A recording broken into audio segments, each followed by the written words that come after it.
Takbir membuat kita sadar bahwasanya pangkat yang kita miliki itu kecil, jabatan yang kita miliki itu kecil, kurban sapi dan kambing yang kita kurbankan itu kecil.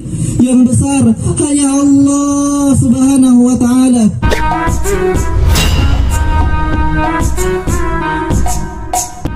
Adapun yang ketiga, Siti Hajar kembali bertanya, Allahul ladzi amaraka bihadza, wahai suamiku, apakah ini perintah dari Allah Subhanahu wa ta'ala? Setelah Nabiullah Ibrahim dipuji oleh Allah beserta seluruh keluarganya karena sukses dalam membimbing mereka semua. Dzurriyyatan ba'duha min ba'd, innallaha sami'un alim. Allahu akbar, Allahu akbar, Allahu akbar, la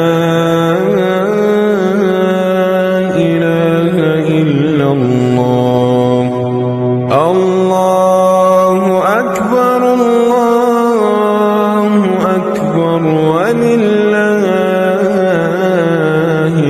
hamd. Allahu akbar كبيرا والحمد لله كثيرا وسبحان الله وبحمده بكرة وأصيلا لا إله إلا الله ولا نعبد إلا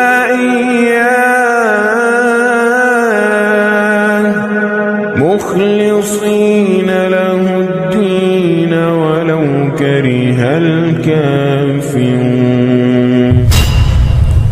السلام عليكم ورحمة الله وبركاته. وعليكم السلام ورحمة الله وبركاته. الله أكبر، الله أكبر، الله أكبر، الله أكبر، الله أكبر، الله أكبر، الله أكبر، الله أكبر، الله أكبر، ولله الحمد. الحمد لله ذي الجلال وشارع الحرام والحلال، ثم صلاة الله مع سلام على النبي المصطفى التهام محمد الهادي من الضلال وأفضل الصحب وخير آله. أشهد أن لا إله إلا الله وأشهد أن محمدا عبده ورسوله وحبيبه وخليله، صلوات ربي وسلامه عليه وعلى آله وأصحابه ومن تبعهم بإحسان إلى يوم الدين. فيا عباد الله، أوصيكم ونفسي بتقوى الله عز وجل. قال الله تعالى: يا أيها الذين آمنوا اتقوا الله حق تقاته ولا تموتن إلا وأنتم مسلمون. صدق الله العظيم. Ma'asyiral muslimin, jamaah salat Idul Adha yang semoga senantiasa dimuliakan oleh Allah Subhanahu wa ta'ala. Pada hari ini seluruh isi langit dan bumi bergemuruh dengan gema takbir kepada Allah Subhanahu wa ta'ala, membesarkan Allah. Allahu Akbar, Allah Maha Besar. Semuanya terfokus, terpana, terpesona dengan kebesaran Allah di hari kemenangan ini. Allahu Akbar, Allah Maha Besar. Bagaimana mungkin kita tidak bertakbir memuja Allah Subhanahu wa ta'ala, padahal Allah Subhanahu wa ta'ala telah menyampaikan kita semua hadirin sekalian di hari yang spesial ini, di hari yang terbaik, di mana Nabi sallallahu alaihi wasallam bersabda dalam hadis riwayat Abu Daud, "Inna a'zamal ayyami 'indallahi tabaraka wa ta'ala yaumun nahar." Sesungguhnya hari yang paling agung di sisi Allah Subhanahu wa ta'ala adalah hari nahar, yaitu hari Idul Adha, dan itu tepat di hari ini. Bagaimana mungkin kita tidak bertakbir memuja Allah Subhanahu wa ta'ala, padahal Allah Subhanahu wa ta'ala telah memberikan kepada kita dua kemenangan sekaligus. Kemenangan pertama tatkala Idul Fitri, dan kemenangan yang kedua tatkala hari ini, yaitu hari Idul Adha. Bertakbir membuat kita sadar, hadirin sekalian, bahwasanya harta yang kita miliki itu kecil. Bertakbir membuat kita sadar bahwasanya pangkat yang kita miliki itu kecil, jabatan yang kita miliki itu kecil, kurban sapi dan kambing yang kita kurbankan itu kecil.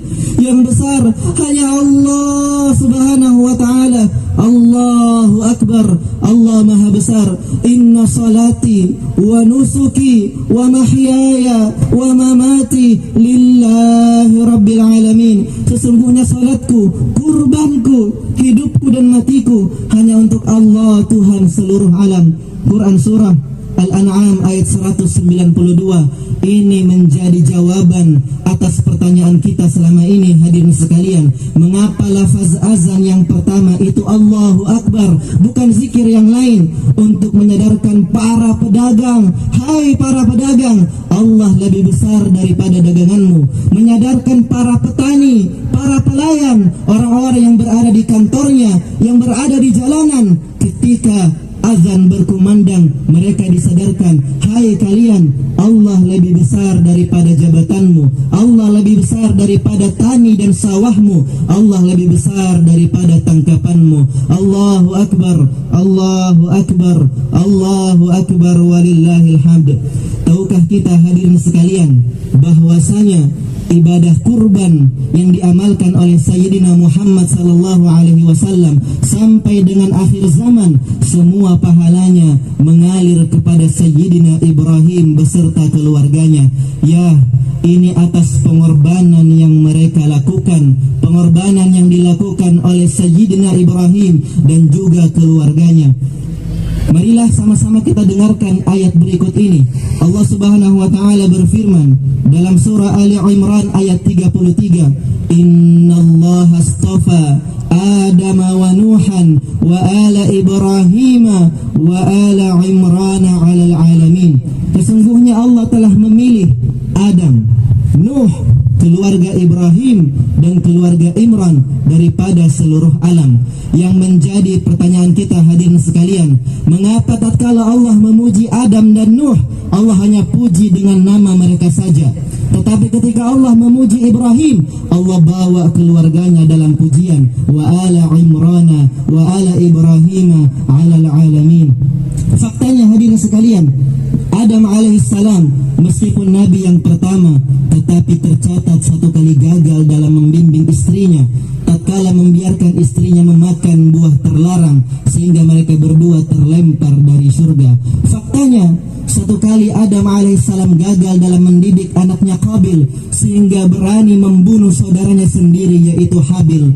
Faktanya, hadirin sekalian, Nabi Nuh alaihissalam satu kali gagal dalam membimbing anaknya yang bernama Kanaan sehingga dia tenggelam dalam banjir air bah dalam keadaan ingkar kepada Allah Subhanahu wa ta'ala. Adapun Sayyidina Ibrahim alaihissalam sukses menjadi seorang suami, sukses menjadi seorang kepala rumah tangga, sukses dalam membimbing istrinya Siti Hajar dan Siti Sarah, sukses membimbing anak-anaknya Ismail dan Ishak, bahkan cucu-cucunya Ya'qub dan Yusuf alaihissalam, bahkan keturunannya sampai sekarang ini, yaitu Sayyidina Muhammad sallallahu alaihi wasallam. Maka pantaslah Nabiullah Ibrahim dipuji oleh Allah beserta seluruh keluarganya karena sukses dalam membimbing mereka semua. Dzurriyyatan ba'duha min ba'd, innallaha sami'un alim. Di sisi lain, hadirin sekalian, diceritakan dalam tafsir Al-Qurtubi, tatkala Siti Hajar melahirkan untuk Sayyidina Ibrahim seorang anak yang bernama Ismail alaihissalam, yang namanya manusia pasti tumbuh benih-benih cinta semakin besar kepada istri dan anaknya tersebut. Tahukah hadirin sekalian, di setiap cinta yang begitu besar kepada makhluk terdapat bayaran yang besar pula, yaitu siap-siaplah diuji oleh Allah Subhanahu wa taala. Harus siap tatkala yang kita cintai diambil oleh Allah Subhanahu wa taala, harus siap diuji oleh Allah Subhanahu wa taala. Dalam Sahih Al-Bukhari diceritakan tatkala Siti Hajar dibawa oleh Sayyidina Ibrahim atas dasar perintah Allah Subhanahu wa taala, wahai Ibrahim, tinggalkan Hajar istrimu, tinggalkan anakmu Ismail di Makkah, di padang yang tandus, tak ada air, tak ada kehidupan. Maka tatkala Sayyidina Ibrahim hendak meninggalkan Siti Hajar mengatakan, wahai suamiku, apakah engkau mampu meninggalkan istrimu ini di tempat yang tandus, tak ada air? Maka Ibrahim berlalu sambil diam. Pertanyaan yang kedua, Siti Hajar kembali mengatakan, wahai Ibrahim, apakah engkau mampu meninggalkan anakmu sendiri yang masih bayi di padang tandus, tak ada kehidupan? Maka Sayyidina Ibrahim tetap berlalu tanpa berbicara apa-apa. Adapun yang ketiga, Siti Hajar kembali bertanya, Allahul ladzi amaraka bihadza, wahai suamiku, apakah ini perintah dari Allah Subhanahu wa taala? Maka barulah Sayyidina Ibrahim mengatakan, benar, ini adalah perintah daripada Tuhanku. Lihatlah jawaban seorang istri yang teguh dan lagi berilmu. Idzan la yudayyi'una, wahai suamiku, jika memang ini adalah perintah Allah Subhanahu wa taala, Allah tak akan menyia-nyiakan kami sedikit pun. Allahu akbar, Allahu akbar, Allahu akbar, walillahil hamd. 4 pelajaran singkat lagi penting yang mampu kita tangkap daripada kisah sebelumnya. Pelajaran yang pertama, hadirin sekalian, lihatlah ujian yang diterima baginda Ibrahim. Bukankah ujian tersebut karena kecintaan yang berlebih kepada makhluk? Wahai mereka yang mencintai selain Allah Subhanahu wa taala, kembalikan cintamu secepat mungkin kepada Allah Subhanahu wa taala. Jangan sampai kecintaan kita terhadap harta melebihi kecintaan kita kepada Allah. Jangan sampai kecintaan kita terhadap anak dan istri, jabatan dan pekerjaan kita lebih besar daripada cinta kita kepada Allah Subhanahu wa taala. Ingatlah, suatu ketika Allah mampu untuk mengambil apa-apa yang kita cintai. Ingatlah wasiat Jibril alaihissalam kepada Rasul sallallahu alaihi wasallam, ya Muhammad, aish ma syi'ta fa innaka mayyit. Wahai Muhammad, hiduplah sesukamu, namun kau pasti akan mati juga. Wa ahbib man syi'ta fa innaka mufariquh. Wahai Muhammad, cintailah siapapun yang engkau sukai, siapapun engkau cintai, namun ketahuilah cepat atau lambat engkau akan berpisah dengan orang yang engkau cintai tersebut, kecuali illa man atallaha biqalbin salim, kecuali mereka yang datang dalam keadaan membawa hati yang bersih di hadapan Allah. Merekalah yang tidak akan dipisahkan oleh Allah Subhanahu wa taala. Adapun pelajaran yang kedua, hadirin sekalian, pelajaran untuk seluruh suami dan kepala rumah tangga. Ketika engkau mendahulukan perintah Allah daripada yang lain, maka keberkahan demi keberkahan akan datang menghampiri hidupmu. Lihatlah tatkala Ibrahim taat kepada Allah, meninggalkan istri dan anaknya di Makkah yang tandus, tak ada air, tak ada penghuni. Lihatlah Makkah di zaman sekarang, hadirin sekalian, menjadi negeri yang adil, makmur lagi sentosa. Darinya keluar air yang berkah yang tak akan pernah habis sampai hari kiamat, yaitu air Zam-Zam, 5 syuribalahu, yang kata Nabi, siapa yang minum dari air Zam-Zam, apapun yang ia niatkan akan dikabulkan oleh Allah Subhanahu wa taala. Semua itu atas dasar pengorbanan Sayyidina Ibrahim dan juga keluarganya. Wahai para suami, Allah tak suruh tinggalkan istrimu bertahun-tahun. Allah tak suruh tinggalkan anakmu bertahun-tahun. Yang Allah suruh, apabila azan berkumandang, tinggalkanlah keluarga kecilmu itu, lantas menghadaplah kepada Allah yang maha besar. Allahu Akbar.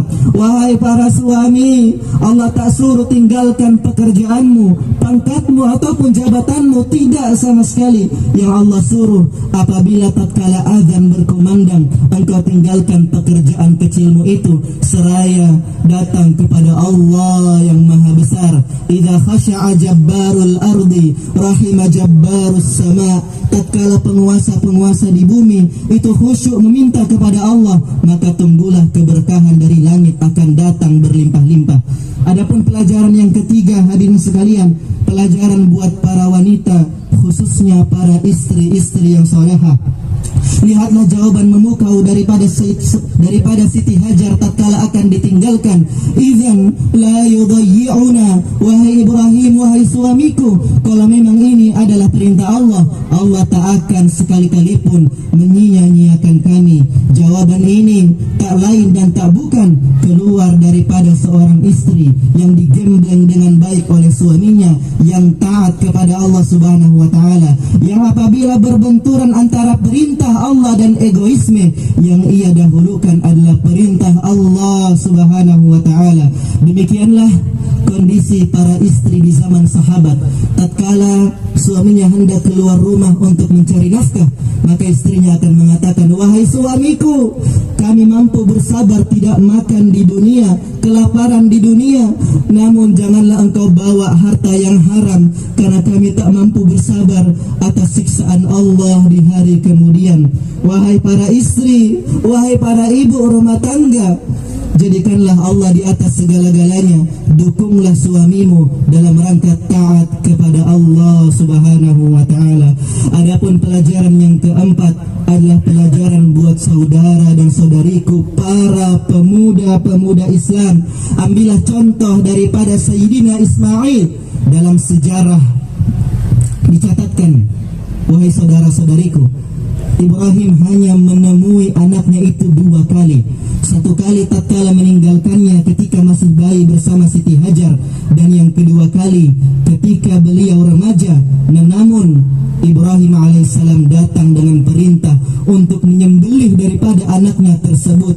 Dengan berat hati, Ibrahim sang ayah yang belum pernah melihat anaknya sekalipun datang menuju Ismail, mengatakan dalam Al-Quran diabadikan, ya bunai inni ara fil manami anni azbahuk. Wahai anakku, aku melihat dalam mimpi, yang dimana mimpi seorang nabi adalah wahyu. Aku melihat aku menyembelihmu. Bagaimanakah menurutmu wahai anakku? Subhanallah, bagaimanakah kira-kira perasaan seorang anak yang belum pernah bertemu darah daging anak ayahnya, tetapi ketika harus bertemu, ayahnya ingin merenggut nyawanya. Sebaliknya, bagaimana perasaan seorang ayah yang belum pernah melihat anaknya sekalipun, tetapi ketika berhasil melihatnya, membawa perintah Allah untuk menyembelih anaknya tersebut. Namun seorang anak yang dididik oleh seorang ibu yang soleha, dididik dengan agama dan ilmu, apa jawaban anaknya, hadirin sekalian? Ya abati fa'al ma tu'mar satajiduni insyaallah minas sabirin. Wahai ayahku, lakukan apa yang Allah perintahkan kepadamu, insyaallah aku termasuk orang-orang yang sabar. Dengan keberkahan kesabaran tersebut, tatkala pisau hendak sampai di leher Sayyidina Ismail, Allah menggantinya dengan kambing kibas, sehingga itulah menjadi syariat umat Islam. Seluruh kurban umat Islam sampai akhir zaman mengalir kepada Sayyidina Ibrahim beserta seluruh keluarganya. Wahai para pemuda dan pemudi, Allah tak suruh sembelih masa mudamu, Allah tak suruh sembelih handphonemu, gadgetmu, Allah tak suruh sembelih hidupmu. Yang Allah suruh adalah engkau sembelih egomu, nafsu jahatmu, akhlak dan adab burukmu. Utamakanlah ketaatan kepada Allah. Jadikanlah Allah Subhanahu wa taala di atas segala-galanya. Ingatlah saudara-saudariku sekalian, wahai para pemuda, di padang mahsyar kelak, tatkala tak ada naungan kecuali naungan Allah Subhanahu wa taala, kata Nabi sallallahu alaihi wasallam, ada 7 golongan yang akan dinaungi tatkala tak ada naungan selain naungan Allah. 4 golongan diantaranya diisi oleh barisan para pemuda. Yang pertama, kata Rasulullah, yang akan mendapatkan naungan di sisi Allah, rajulun qalbuhu mu'allaqun bil masajid, masjid, seorang pemuda yang hatinya terpaut kepada masjid, dimanapun ia pergi, dimanapun ia berada, hatinya selalu condong kepada masjid-masjid Allah Subhanahu wa ta'ala.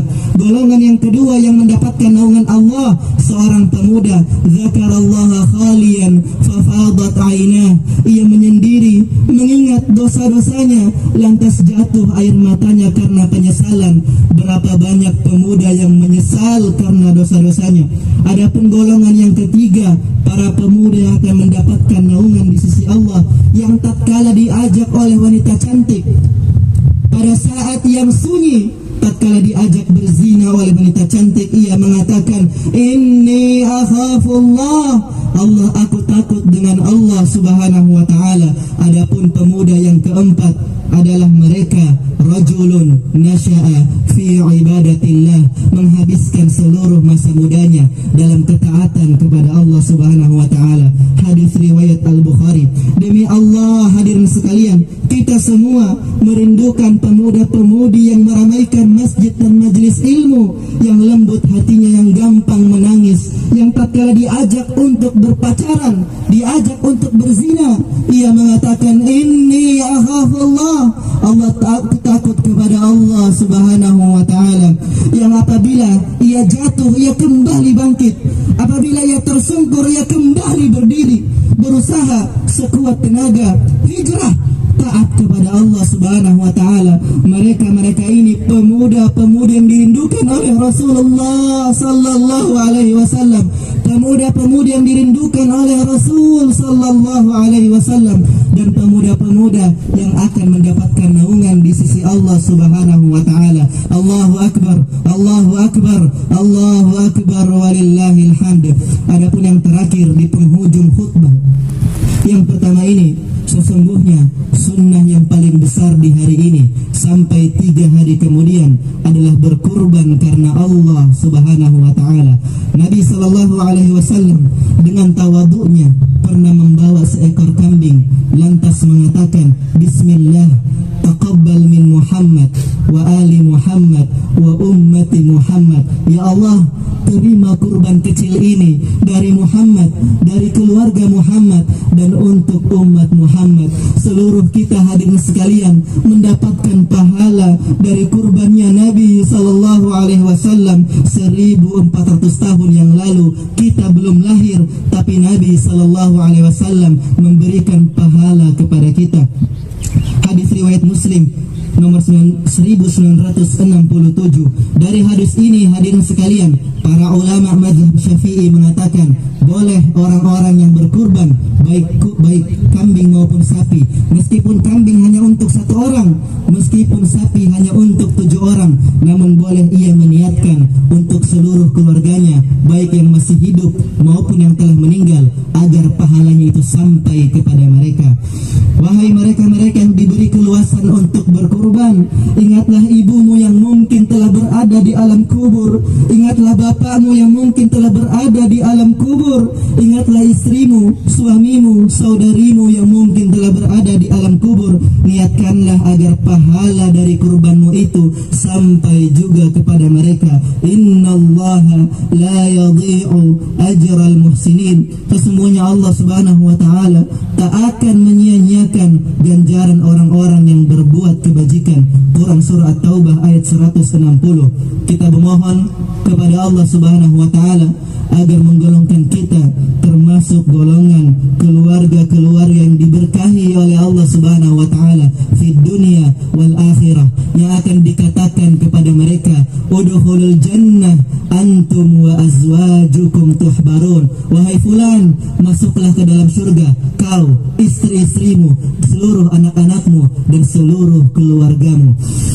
Semoga Allah Subhanahu wa ta'ala menerima salat dan kurban kita dan mencurahkannya juga pahalanya kepada keluarga kita yang telah mendahului kita. Amin. Amin ya rabbal alamin. Barakallahu li wa lakum fil Qur'ani was sunnah wa nafa'ani wa iyyakum bima fihi minal ayati wal hikmah. Aqulu qawli hadha wa astaghfirullaha li wa lakum wallahu ghafurur rahim. Allahumma salli ala sayyidina Muhammad محمد وعلى آل سيدنا محمد. اللهم صل على سيدنا محمد وعلى آل سيدنا محمد. اللهم صل وسلم على سيدنا محمد وعلى آل سيدنا محمد.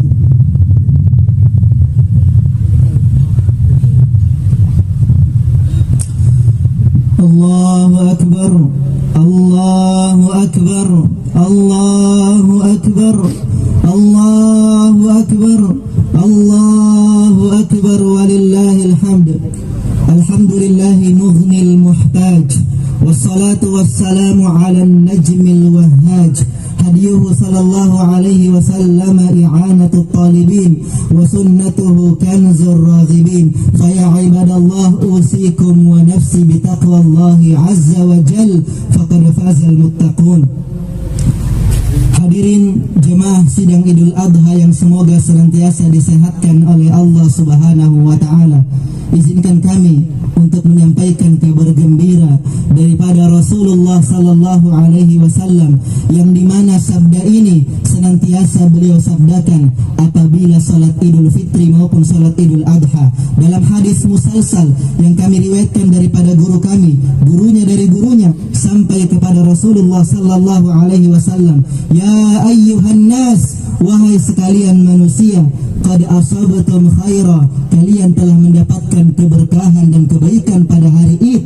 Faman ahabba ayyam sarifa falyansarif, siapapun yang ingin bubar maka baginya hal tersebut. Wa man ahabba ayyuqima waliyasma'al khutbata falyuqim, dan siapapun yang ingin untuk tetap tinggal mendengarkan khutbah maka baginya demikian. Ini kabar gembira dari Rasulullah sallallahu alaihi wasallam untuk seluruh yang telah hadir dalam salat Id, bahwa mereka semua pulang dalam keadaan diampuni dan diberkahi oleh Allah Subhanahu wa Ta'ala. Dalam hadis yang lain dikatakan kepada mereka, qumu maghfuran lakum qad buddilat sayyi'atukumul hasanat, sekarang kalian bangunlah, pulang ke rumah kalian masing-masing dalam keadaan seluruh dosa-dosa kalian diganti oleh Allah Subhanahu wa Ta'ala dengan seluruh macam kebaikan. Hadirin, marilah kita sejenak khusyuk untuk meminta kepada Allah Subhanahu wa Ta'ala, karena demi Allah pada hari ini telah hadir ribuan orang. Doa-doa kita diaminkan oleh ribuan orang-orang muslim dan orang-orang beriman. Doa-doa kita juga diaminkan oleh sebagian saudara kita dari bangsa jin, insya Allah, dan diaminkan oleh seluruh penduduk langit dan penduduk bumi. Marilah sama-sama kita berdoa kepada Allah Subhanahu wa Ta'ala. Bismillahirrahmanirrahim. Alhamdulillahi Rabbil Alamin, hamdan kathiran tayyiban mubarakan fih, kama yuhibbu Rabbuna wa yardah.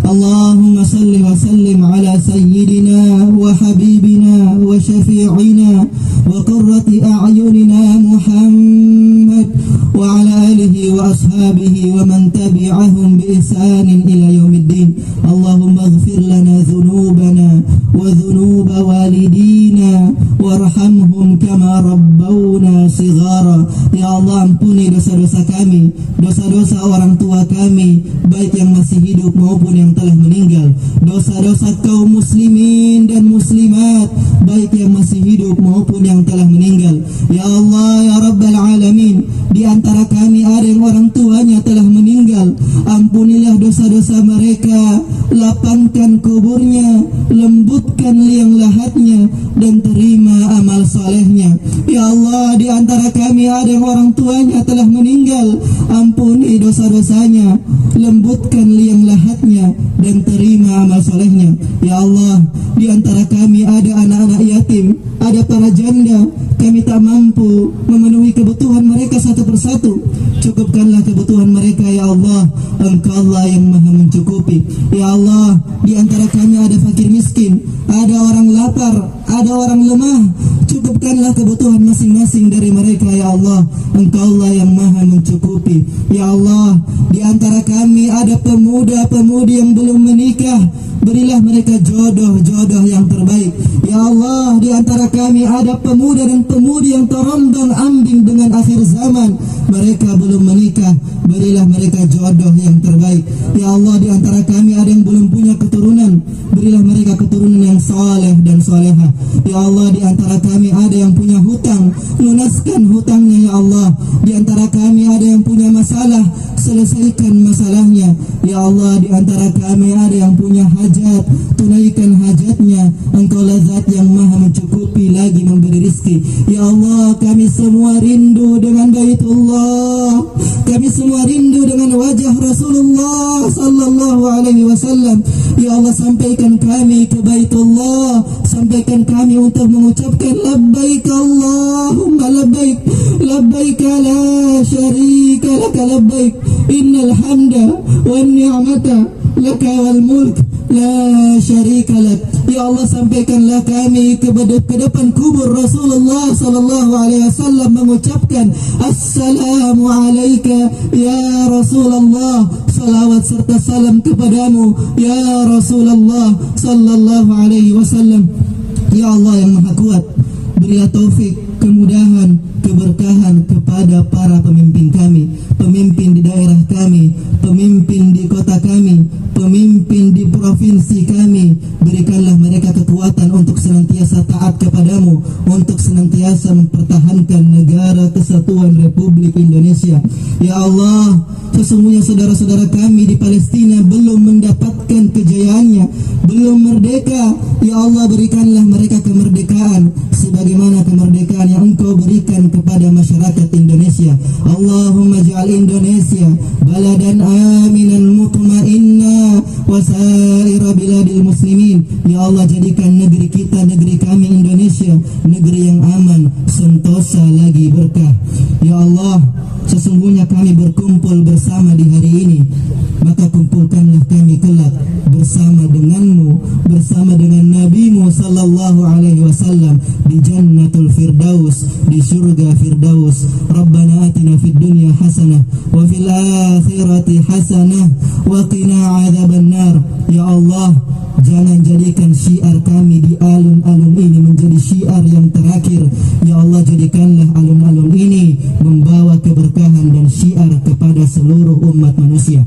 Rabbana hab lana min azwajina wa dhurriyyatina qurrata a'yun waj'alna lil muttaqina imama. Wa sallallahu 'alan nabiyil ummi wa 'ala alihi wa sahbihi wa baraka wa sallam walhamdulillahi rabbil alamin. Wassalamualaikum warahmatullahi wabarakatuh. Waalaikumsalam warahmatullahi wabarakatuh.